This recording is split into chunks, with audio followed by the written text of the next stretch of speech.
Hello, and my name is Peter Rushmer, and I'm your host today of a Half Dozen Things podcast.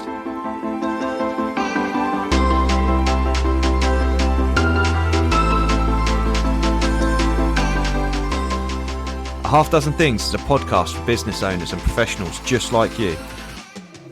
Whether you're an underdog hungry for success or you're already smashing it but want to continue to level up, we're here each week for you to get insight and learning from the very best in the business. No fluff, no BS, and no self-proclaimed gurus talking about how easy business or life is. Just real, frank, and raw conversations.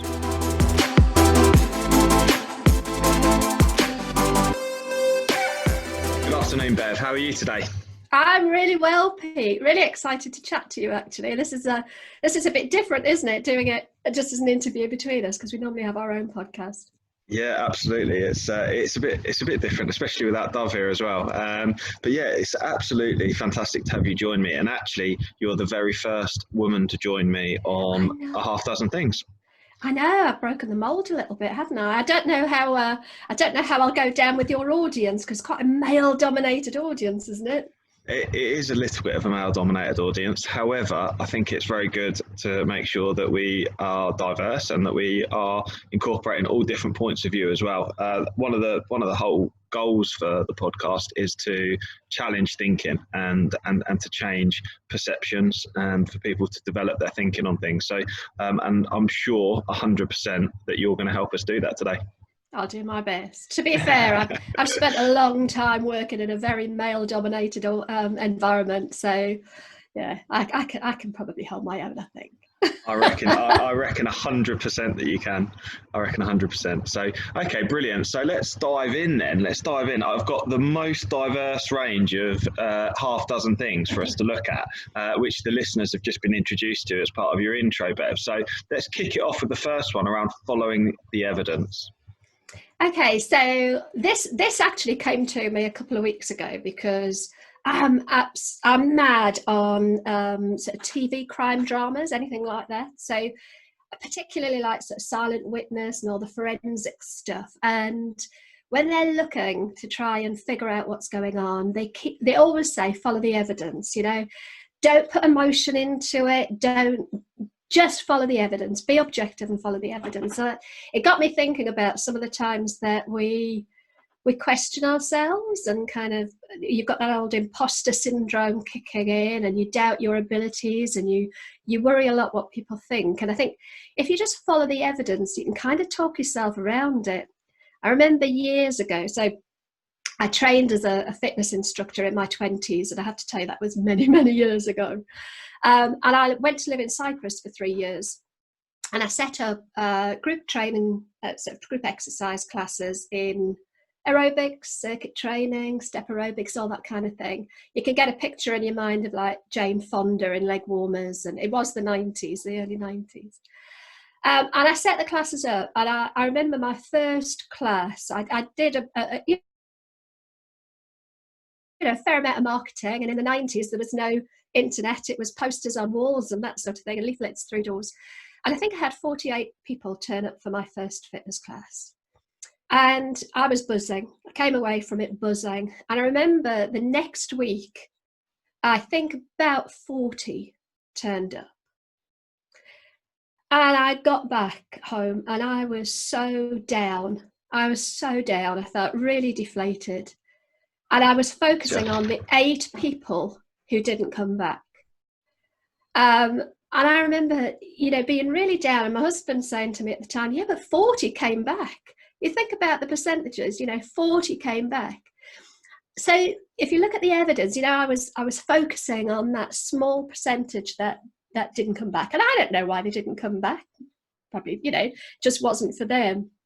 But instead of focusing and looking at the evidence, and the evidence was, actually 40 people found it a good enough class to want to come back.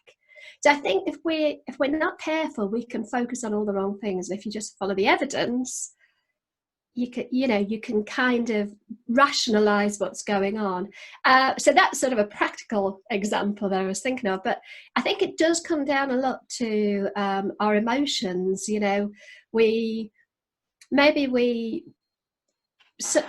Maybe we pass somebody in the street and they snub us, And we can form an opinion in our head of what's going on.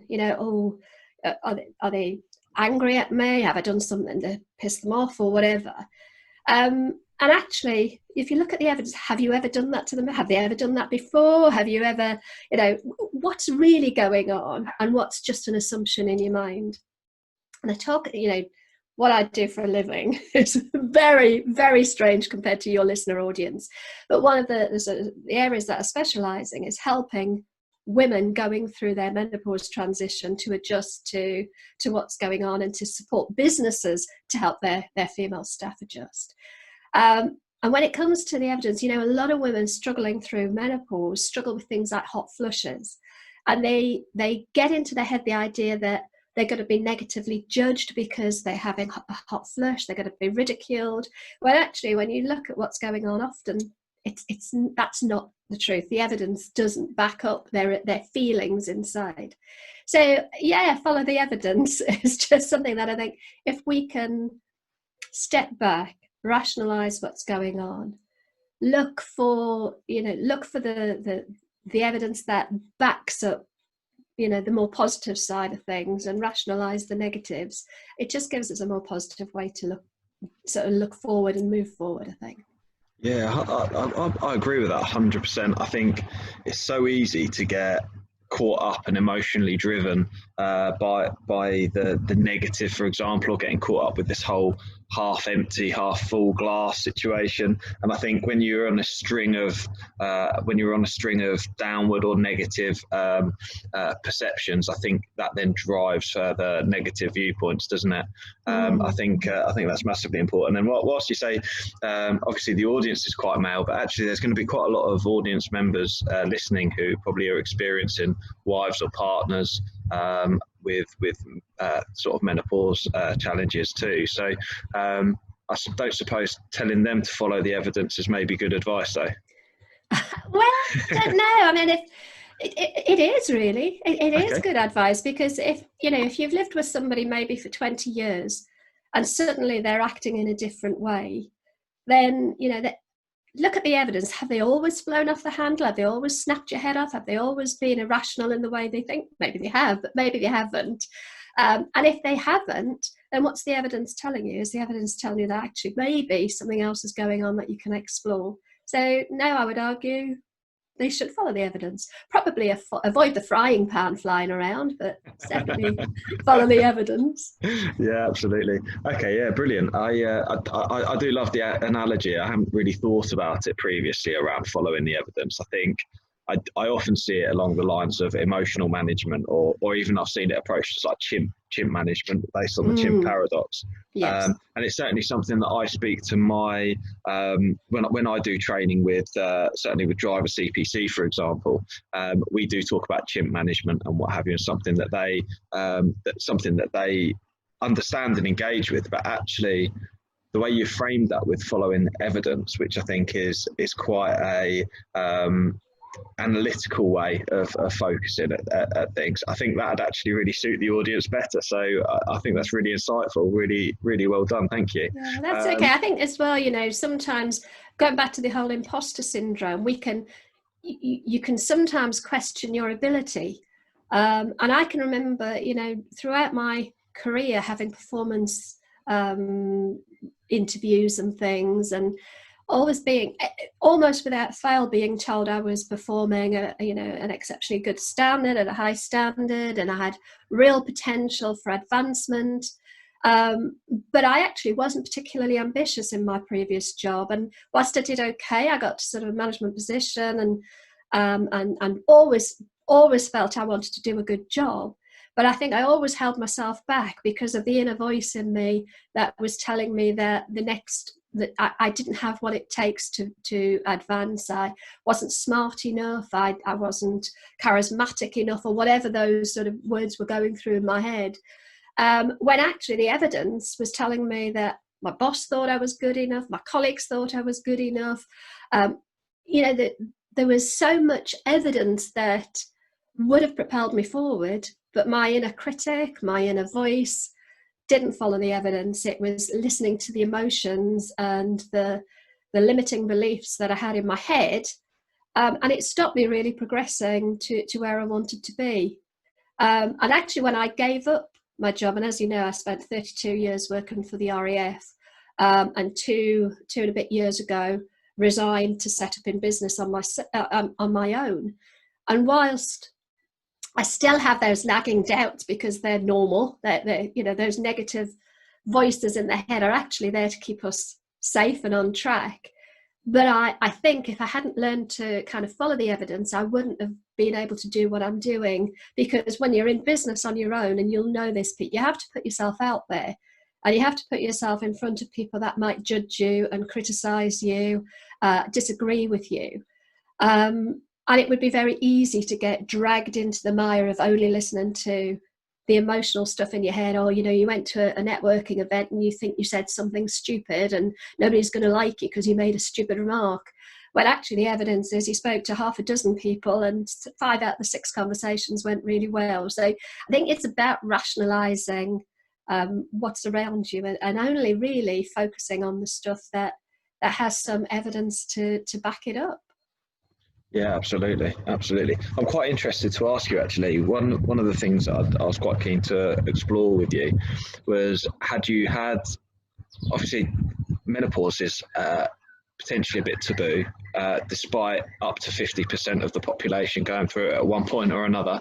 And how have you had much criticism, because it's still classed as quite a niche training area and awareness area, and certainly I've had experience myself training mental health, for example, especially in male-dominated environments, around negative attitudes towards that. What sort of negative attitudes have you had, and what sort of challenges have you faced whilst starting that business? Brilliant question, thank you. Things are definitely changing, but I have had a couple of incidences where I remember once going to a networking event, and you were actually there, if I remember rightly, and stood up to do my pitch, and it was quite a male-dominated room. It was a big room of people, and when I stood up and said, I'm a menopause awareness trainer, I could literally physically feel the eyes rolling from some of the members of that networking event, because I think sometimes it's seen as, just another woman's issue, just, get on with it. But when you consider that, women over 50 are the fastest growing sector of the workplace, of the labour market, we take up a huge amount of space, and there's something like 4.5 million women in that age bracket in work. So it doesn't make sense not to support them, because, myself at the age of 52 walked out of a 32-year career because I didn't feel I'd been fully supported or got the little bit of extra support that I needed just to get me through that transition. But on the whole, if I'm honest, most of the companies that I've worked with, and I've worked with some big ones, bizarrely, the Royal Air Force being one of my biggest contracts, there's an irony in there somewhere. But a lot of the companies that I've worked with have been very engaged. And if I've had men in the room, they've often been the most engaged and asked the best questions. They're the most interested. I say the most interested. There's definitely an interest there. What I would say though is I'm not on an evangelical, I'm not on an evangelical kind of mission to get everybody pro-menopause. And if there are companies out there that are not forward thinking enough to embrace menopause awareness as a workplace issue, then I'm not really interested in dragging them forward into the 21st century. And if they're dinosaur companies, I'm kind of working on the assumption they'll do what dinosaurs did and they'll die out of their own accord. But there are a lot of very forward-thinking businesses who are recognising that with a few small adaptations, they can really support their female workforce, retain that talent, and that has an impact on the bottom line. If talented women are walking out the door, and it's estimated to cost somewhere between £30,000 and £40,000 to replace a lost employee, it doesn't take a mathematician to figure out that if you've got a lot of women feeling like they're not getting the support and not coping, and they're walking out of jobs, you're losing a huge amount of knowledge, skill, and talent. So, that was me off on a bit of a rant, wasn't it? 100%. No. I think well deserved as well. And just from a credibility point of view, you've worked with some really interesting clients. So are you able to just tell us quickly about those? Yeah, so I've worked with some, a range of different clients. The Air Force, as I say, being one of them. I've done work for Bauer Media, huge, media company in Peterborough. I've worked with Bowden Clothing, so in the retail sector. I've done some work with solicitors companies, with further education colleges, and really literally across the board, a whole range of different sectors.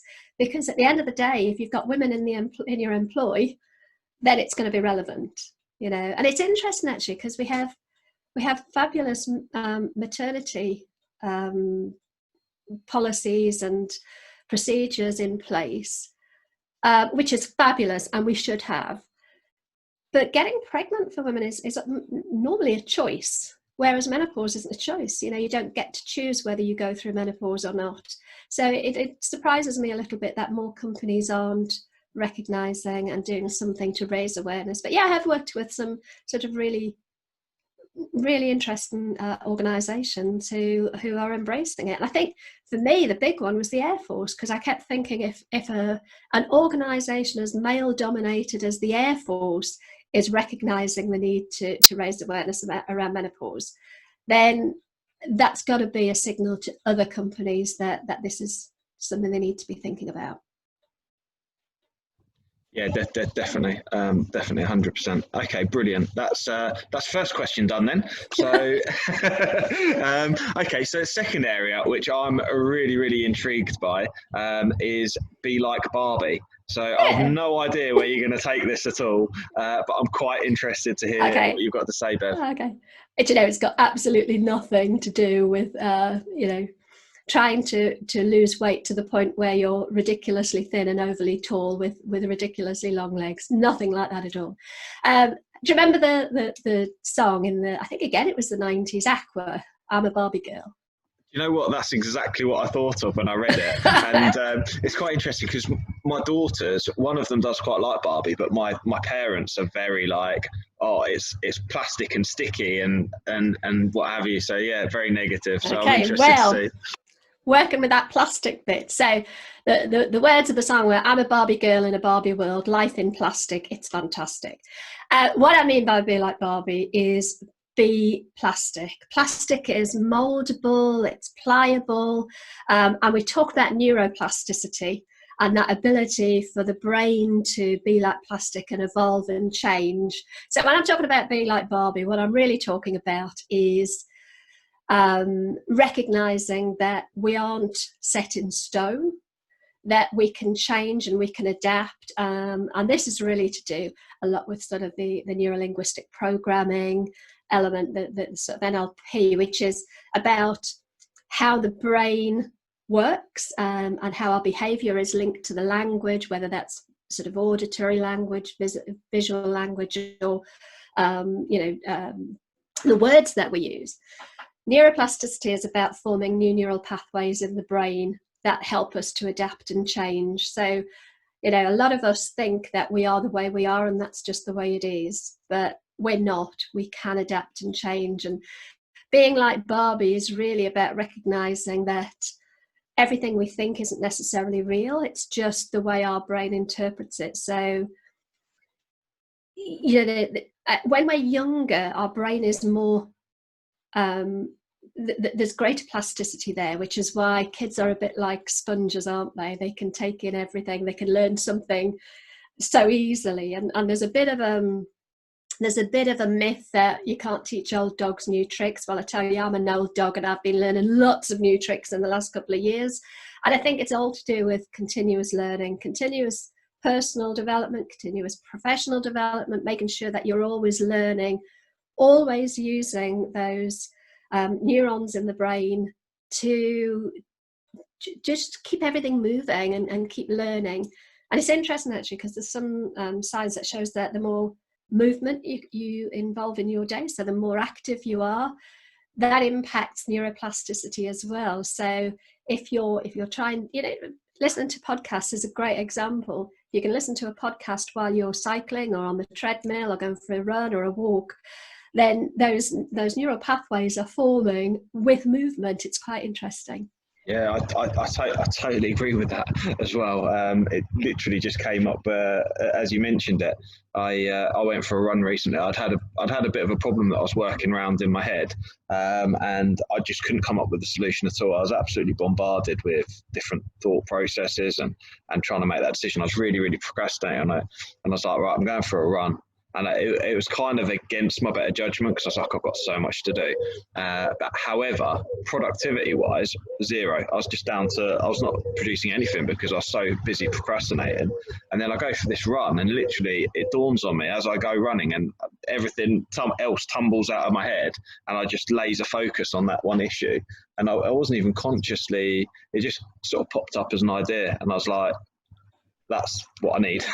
Yeah. Literally just grabbed it. Yeah, there's an element of sort of pattern interrupt there as well, isn't there? So you're using different parts of the brain when you're sat down focusing on something. You're using one part of the brain. When you literally get up and move around, a different part of the brain has to be activated. So those neural pathways change. So movement is really useful. That in terms of sort of neurolinguistic programming as a model, we talk about the fact that the brain is so clever, but it will find the path of least resistance, which it has to do, because if you imagine if you had to try and consciously think about absolutely everything that's going on in the day, every minute of every day, you'd be exhausted. It couldn't happen. I think we have something like 60,000 thoughts a minute or something. I'm sure that's the wrong number, forget that. It might be 60,000 thoughts a day if I remember rightly. But our brain does one of three things: it distorts, it deletes, and it generalizes. And it's a good thing that it does. You know, if you had to take in every bit of information, you wouldn't be able to take it all in. So we tend to generalize things. We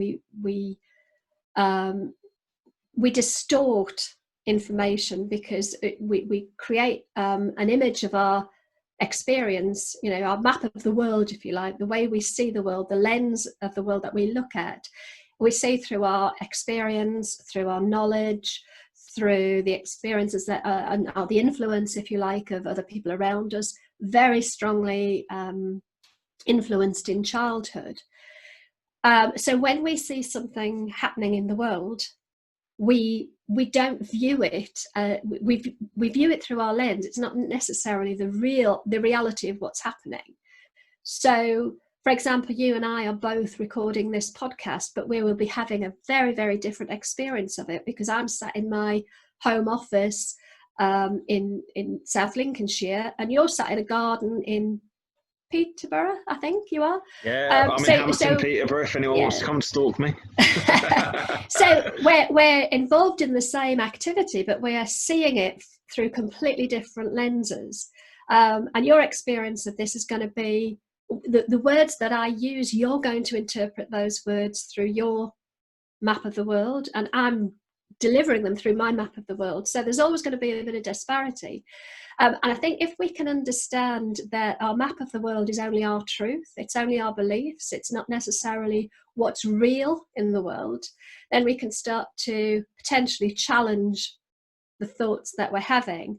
And that comes back to being like Barbie and being willing and able to adapt our thoughts and maybe challenge some of the beliefs and the thoughts that we have, and be able to sort of develop those different neural pathways.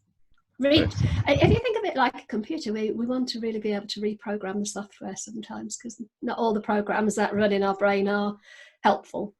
100%. It's almost when you really start to think about NLP and our adaptability and the way we process the world around us. My poor little brain hasn't got the capacity to cope, to be honest. So I'm ready to move on to the next one, which is the gut knows best, because that's probably a bit more up my street.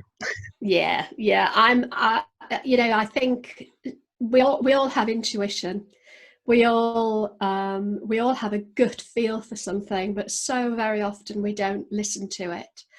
And all of the best decisions and all of the worst decisions I've ever made have been around either listening to my gut or ignoring it.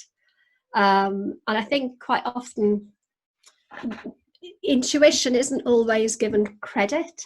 You know, I used to deliver human factors training, which human factors is about optimizing human performance in the workplace. It's about understanding why humans behave a certain way and the impact that the environment can have on how we perform and how we behave.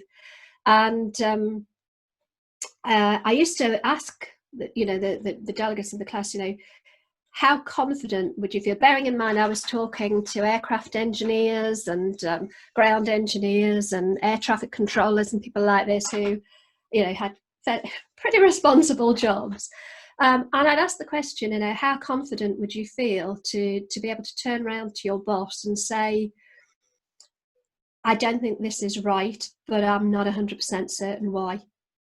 I used to get a few different answers, and some would say, no, I would never say that. I would have to go and find out why first. And others would be like, yeah, I'd be absolutely, totally trust my gut. If something doesn't feel right, I would flag it up. And the next question would be, and how do you think your boss would react?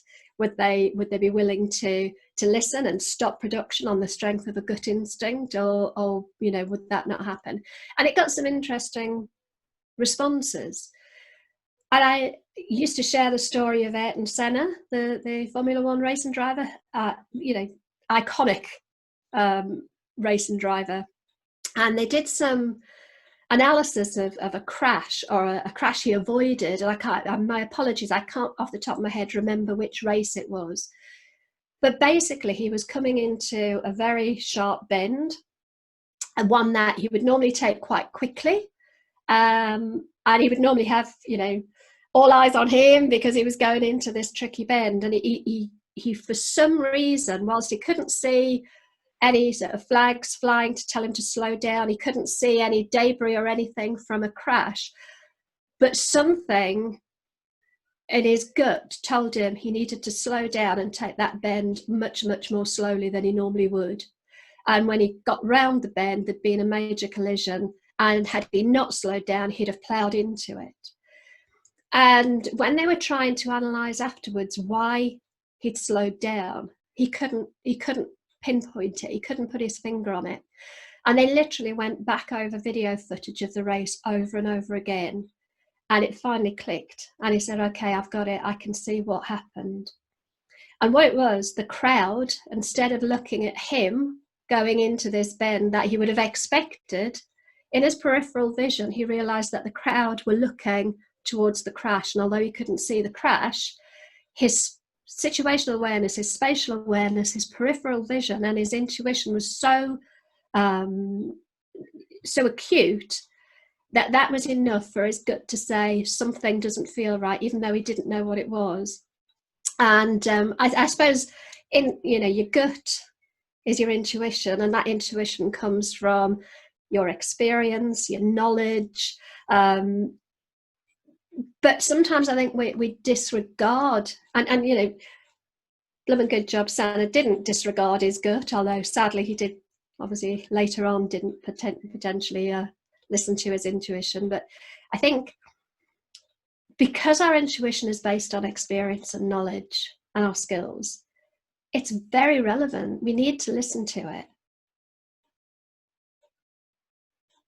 So I couldn't hit unmute quick. I couldn't hit unmute quick enough there. I do apologise. There's someone drilling in the background, so I'm trying to do the right thing by staying muted, but it meant I couldn't respond quickly enough. So I do apologise. Absolutely right. So I totally agree. So I'm a big firm believer of gut instinct, and I also think that it's something that has served me very well over time. When something's not felt right, I've acted on it. And I think that I'm one for when something doesn't feel right, I will voice my opinion. I may not fully form why that is, but actually sometimes with a bit of coaching or a different way of thinking or looking at the problem, I know I've approached you when something's not felt right before, and then just by having a conversation can then enlighten us on that. So there's a reason that my gut's saying no, but I don't really. My thinking hasn't got the capacity to be able to fully process it. But then by voicing it, gives the opportunity for someone else to have a second point of view and then to discuss it further. And sometimes by bouncing those ideas off can come up with a solution. But one of the things that I think is really important, and it's actually covered in a book I'm reading at the moment, that actually you can hone that skill as well over time. Definitely, yeah. And I think that people do dampen it, and I think there's an element of resilience in there, but very importantly, it's about having that eye for realism. So what Senna had, it gave tingles as you were telling that story, but what he had was his eyes so laser focused and his concentration so focused on what he was doing, he was able to pick up just the slightest thing. And I think sometimes we can pick up things that aren't necessarily there. However, I think with development we can really focus on what's real and what isn't, because we tell ourselves stories that aren't real. And if we have the ability to really see through all the BS and all the rubbish and filter everything out and just really see to the crux of the problem, that is something that can be developed, I think, with the right nurturing. Would you agree with that? Absolutely, 100%. And I think you need to really be able to tune in to your body and to tune in to your emotions and to tune in to the feelings and acknowledge them. Don't suppress them. Listen to them and try and figure out what's driving them. So it could be one of two things, and I kind of get what you're saying, because you really need to listen to what's going on. And if from a coaching point of view, when people come to me and they've got a bit of a dilemma, I'll always say, what's your gut telling you? And then we'll discuss what the gut is telling them. And if it might be that actually the gut is telling them that what they should be doing is dangerous, and they're going to potentially get hurt in some way. So, but it could also be a warning that this isn't the right way to go. And I think unless you can tune into the body and what it's telling you, it's really hard to differentiate whether there's a genuine need to stop this and do something different, or whether it's just fear kicking in, and they're because we do feel fear, and that can cause resistance. But if I think it's really hard to put into words because it's so intuitive and so instinctive. But understanding the difference between procrastination and not doing something because of fear, and understanding that this isn't the right thing to do because it doesn't fit right. And generally, I think it's a values thing. If you've got something in your gut telling you it's the wrong thing, it's probably because it goes against your core values. Whereas if you've just got a bit of resistance because it's a bit scary and you might be going out of your comfort zone, does it still align with your values? Yes, in which case it's possibly just fear. But if it really comes down to, this is not feeling right, and it's not feeling right because I don't feel it would I would have integrity with that decision, or somewhere along the line this isn't going to be the right choice for me to hit my goals, or whatever that might be. I think you've really got to kind of go inwards, sit with whatever that feeling is, recognize that it's real, and try and determine whether you should follow it or not. Does that make sense? Yeah, definitely.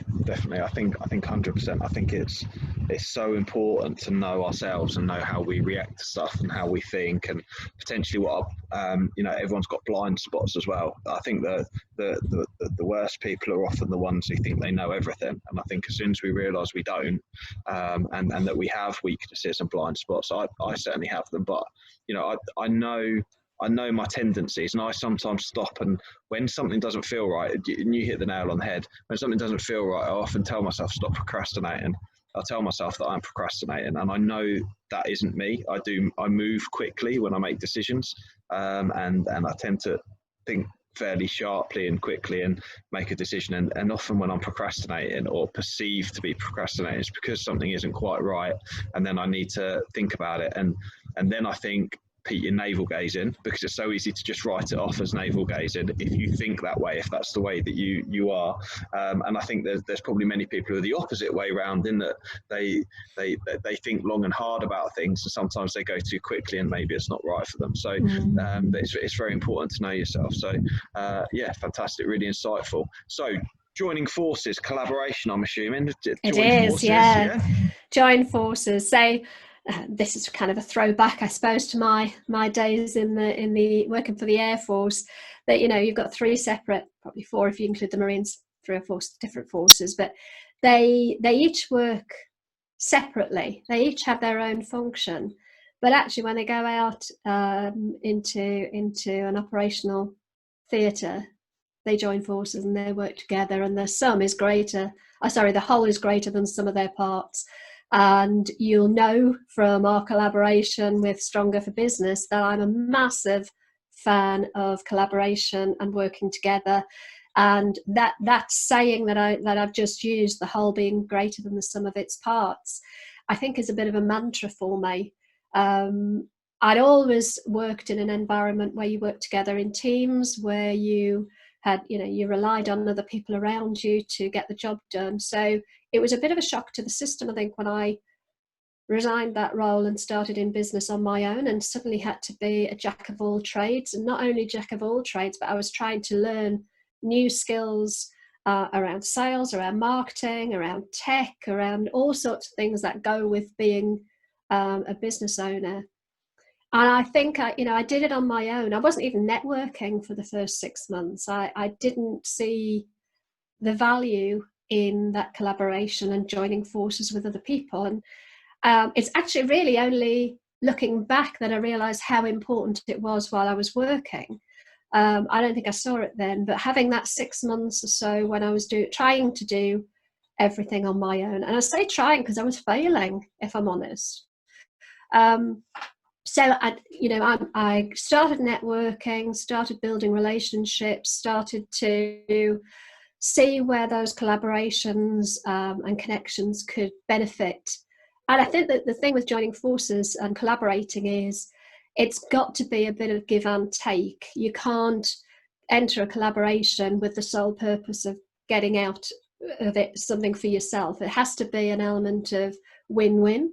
So the collaboration has to result in something greater than the sum of its parts. I'm starting to sound a little bit like a parrot here, aren't I? Repeating the same thing. But, you know, when I approached you and Derek about collaborating on Stronger for Business, although we didn't know it was going to be called that at the time, I had no idea really what I wanted it to look like. I just knew that I'd found a couple of people that shared similar values and similar goals and drives to me, who had a totally different set of skills and but they were aligned. So, and I think that for me is about, you know, joining forces is finding your tribe, to use this sort of well hackneyed phrase now. Find your tribe and find people that almost sort of fill in the gaps of the bits that you don't have, because as you said earlier, nobody knows everything. And whilst I went into business and tried to start learning as much as I could for myself, and I have learned, it certainly doesn't mean that I'm good at it, and there are people that are better at it. And also doing things on my own, I know my limitations in terms of my behaviour preferences and my motivation preferences. And as you know, I'm a strength deployment inventory profile. I do profiling using SDO, and that's really about understanding different motivations and preferences. So I know that I'm not great with detail. I know that I'm not very good at the finer detail of a project. I'm a big picture person. I'm an ideas person. So whilst I can have millions of great ideas, I'm actually rubbish at putting them into practice and seeing them through. So joining forces with people who have those behaviours that I'm lacking, and preferably finding people who are smarter than me as well, is always helpful, because they bring me forward. So collaboration is just, and apart from anything else, I'm an extrovert, so I like to be around people, and it's a lonely place doing it all on your own. So, you know, collaborating with people who get you and who you get can be so, it can just drive you forward so much more quickly. Yeah, I think it's so difficult being alone and with your dealing with your own blind spots. And certainly since we've formulated and collaborated on Stronger for Business, it's like the favourite part of my week on a Friday when we all catch up and record the podcast. It's so natural and it flows really well. And those are the people that listen, if they haven't listened yet, I do recommend having a listen to Stronger for Business, which I co-host with Bev and Thorogood. And I love it. I love it because it's just so natural. And I think when something feels natural, I think that means that, you know, the gut knows best. And I think, you know, the gut instinct's saying that we're onto something which is going to be absolutely brilliant.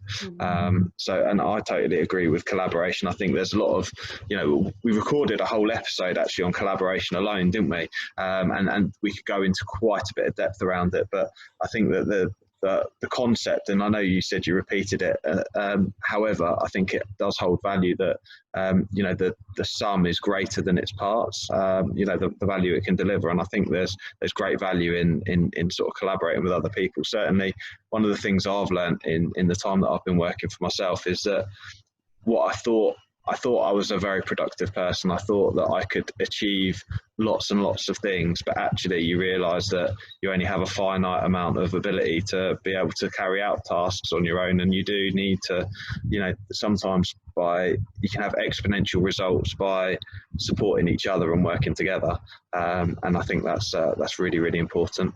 Yeah, I think the thing it gives me more than anything is reassurance. Sometimes we need a bit of reassurance that we're on the right track. Sometimes we need a bit of objectivity, and I think when you work collaboratively with other people, if you've got a real sense of trust among that group, and I think for any collaboration to work well, there has to be trust, absolute trust.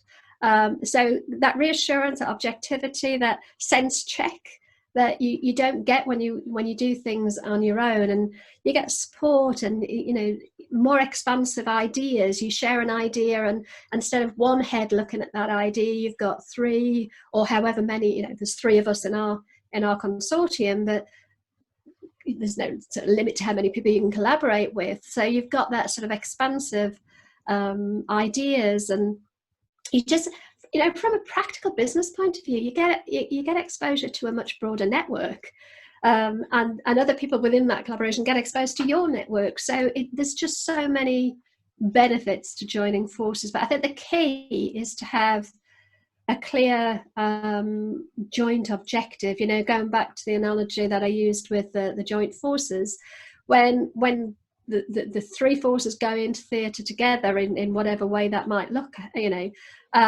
their objective is the same. How they perform within, you know, the job that they do within that collaboration may be different, but the outcome is the same. And I think for me, finding collaborations where you have a very clear and joint goal, and you each bring your strengths to the table is so powerful.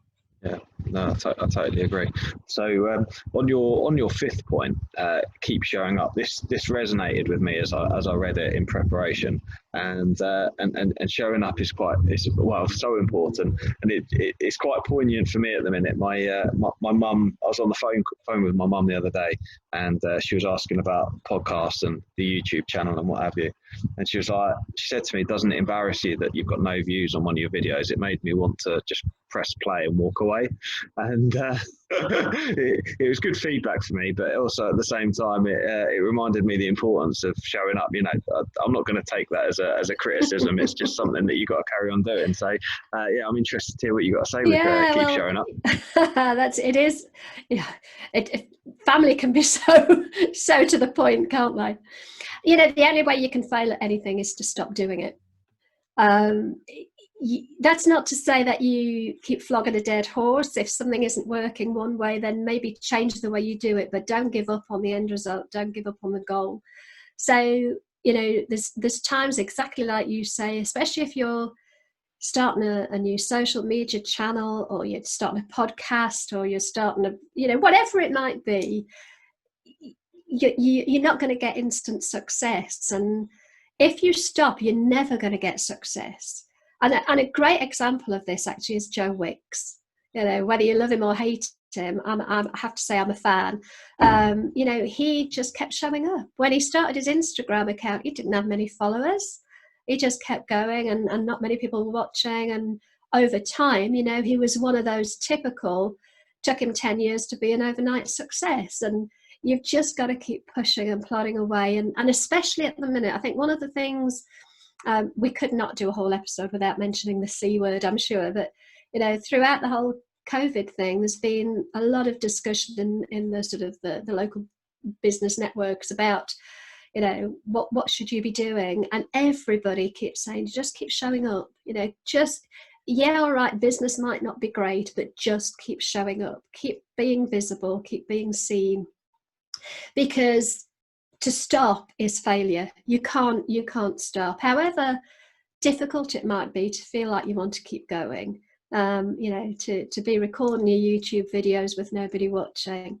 But interesting, I was having a conversation with a young guy that joins our Stronger for Business Friday forum. We run a sort of an online forum every week for small and micro businesses, and it's just an opportunity for small business owners. I always laugh when I say that, because I imagine all these really little people running businesses, but small and micro business owners to come together and share their sort of thoughts and support and network a bit. But we had one young lad, and he has a YouTube channel, and one of his best performing videos he actually recorded 18 months ago.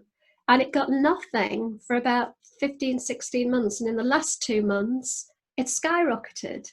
But it skyrocketed not because of the strength of that one video. It's because he was consistent in producing videos all the way through that last sort of 18-month period. So if he'd stopped, he wouldn't have built that momentum, and nobody would have probably ever gone back and looked at his early videos. So I don't think you just shouldn't ever give up, you know. And I have a sign behind me. You probably can't see it because it'll be back to front, but it's a Martin Luther King quote that says, you don't have to see the whole staircase to take the first step. You know, Just take the first step and keep walking. Definitely. And I think, you know, it's interesting actually, because another analogy I like is we always want the quick route somewhere, don't we? We always want that overnight success. We always want to get where we're going. Yeah. But if you think about it, if you go that route, and quite honestly, life doesn't, and business doesn't work like that. But imagine if it did. You know, you want to get from London to Edinburgh, so you jump on the A1 and you drive straight up there, straight road. No, you know, boring as hell, the most boring journey in the world. But actually, if you took the scenic route and you went wandering and meandering off into the side roads, think how much more interesting that journey would be. It might take longer, and you know, but you just keep going, and you can, all of the things that you might be missing when you try to focus on, just keep going, and then it's not happening, so you give up. Whereas actually, just keep meandering, whatever way it takes you, but never stop showing up. Definitely, yeah, and it's so important. And one of the things that I've had to shake off, some previously held beliefs about how quickly success can happen and how hard it may be. You know, I've always been used to working hard, but at the same time, I think it's particularly challenging. If you're particularly, say, good at school, for example, it's not actually difficult to get good results. I know that probably sounds a little bit wrong, but the measuring stick is there, and you've just got to hit it or go above it.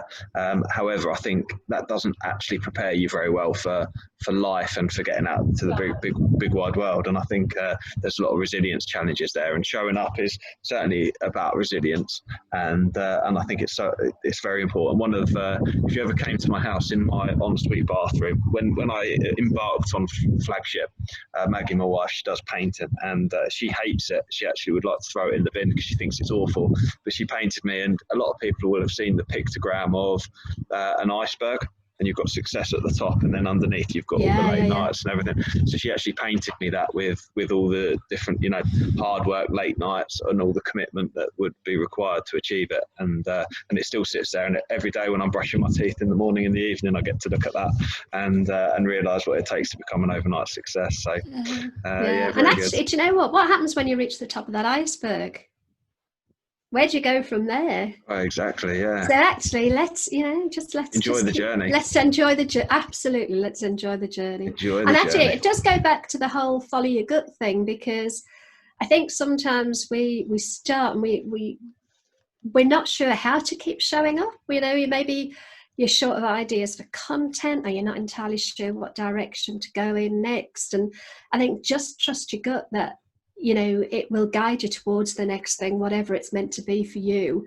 But as I said right at the start of this half dozen thing, the only way you can fail is if you give up completely. So as long as you just keep moving. There's another saying, I'm full of them today, but you know, no, it's gone. Menopause brain. I'll come back to it. Ignore it. We'll edit that bit out. Let's move on to the final half dozen thing, which is assuming good intent. Okay, so this, you know, goes back to the whole NLP bit about how we generalize and delete and distort in the brain, but we can make assumptions about another person's behavior, and if we always assume good intent, it's a much more comfortable place to live. You know, I remember back earlier to, I referred earlier to, if you pass somebody in the street and they snub you, you know, and they ignore you, we get a choice as to how we interpret that. And it is only an interpretation, because we are not in the head of the person who's ignored us. So we don't know what their intention was. So if we get a choice, we can either think they're being really rude, how rude, not to speak to me, or we can kind of turn it all about us. What have I done to upset them, you know? Or we can think, well, that's unusual. That's not the way they would normally be. I wonder what's going on in their world. I wonder if they've got something they're dealing with, or I wonder if they're absorbed in something. And it doesn't really matter whether we get it right or wrong, because whatever we decide to make an assumption about, it's only our assumption. So if we can assume good intent, it just makes life more comfortable. And I think we're like onions, aren't we? We're motivated by something, and that motivation creates an intention, and that intention creates a behaviour. So if I behave a certain way, the only thing that you can see is the external behaviour. That you have no idea of the intent or the motivation behind that. So you observe that behaviour, and through your map of the world, your lens, you make an assumption about why I'm behaving a certain way. But we can make the wrong assumption.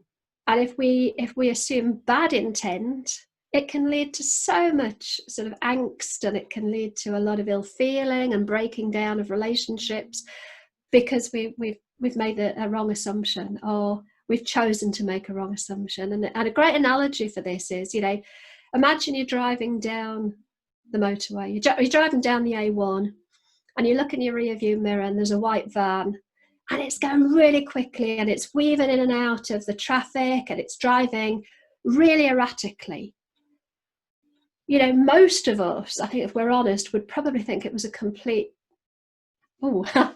need to be a lady here, complete idiot driving it. Go for it. Go on, fill your boots. Go for it. You think it was a complete dickhead driving it, wouldn't you? And it's an assumption we're making. However, if you then take that same white van, but we stick orange flashing on it and a blue light flashing on the top, and we hear sirens and the sort of blues and twos going, and we see it in our rear view mirror, all of a sudden we don't think it's a complete idiot driving it, because we understand the reason for the erratic driving. We understand the behaviour, because we know that the intention of that ambulance is probably to try and preserve life. It's either, you know, it's probably going to an RTA or something like that with the intention to preserve life. The motivation is to preserve life. But because we haven't got the blues and twos to give us that understanding of the intent, we can assume bad intent. We can assume it's just an idiot driving it erratically.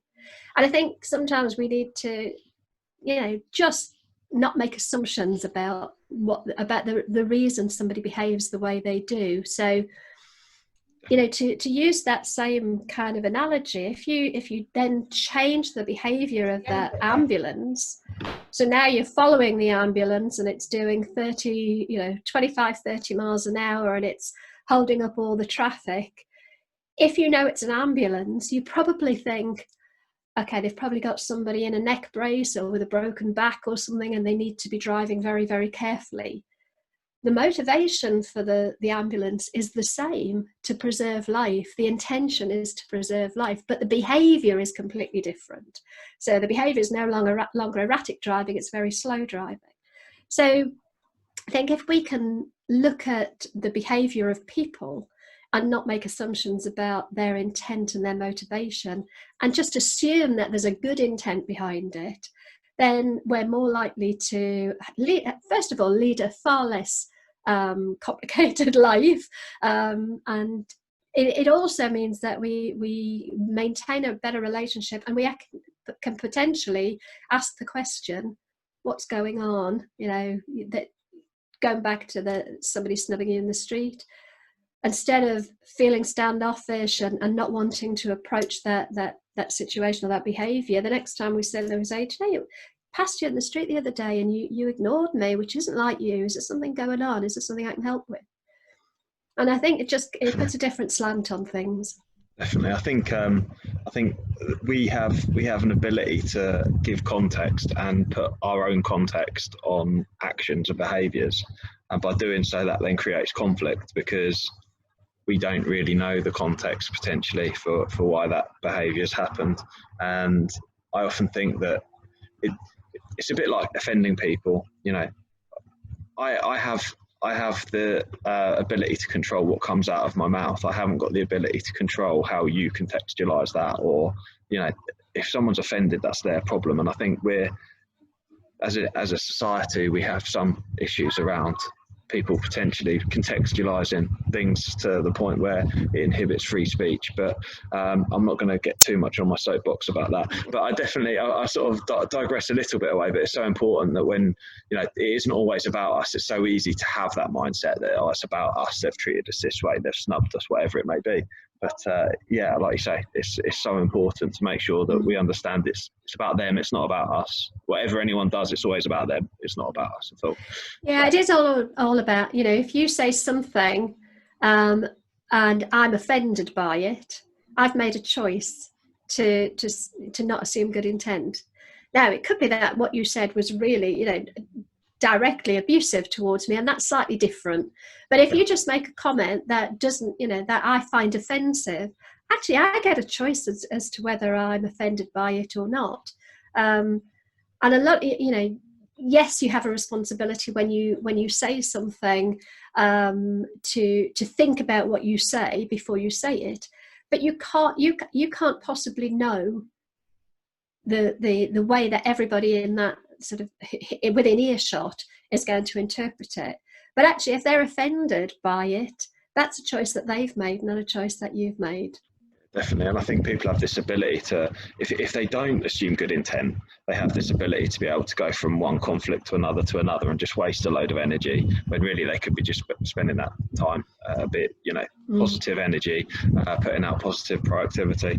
Well, Bev, thank you so much for joining us today. It's been a pleasure. Thank you. It's been an absolute pleasure. It's been so insightful. Thank you so much. Bev, if you're able to just tell my audience a little bit more about where they can find you, a bit about your podcast, and then we'll wrap it up. Thank you. Yeah, thank you. So you can find me on LinkedIn as Bev Thorogood. You'll normally find the word menopause in there somewhere, so that that'll help guide you. My business, if anybody actually wants to look at menopause awareness training for their employees, it's Floresco. Florescotraining.co.uk. So think of Tesco without a T and with a no, Floresco. And then Facebook, I'm not very active on Facebook, to be honest, but it's Bev Thorogood, or Floresco is my business page. And if anybody wants to sort of email me and speak to me that way, it's bev@florescotraining.co.uk. Brilliant. Thank you so much, Bev. Thank you for joining us. It's been brilliant. So to our listeners, catch you again soon. Speak soon. Thank you. Thank you so much for tuning in. We really appreciate your time. Please do follow me at Pete Rushmer on LinkedIn, or on Facebook, follow Flagship Training UK, and you can find us on YouTube too at Flagship UK.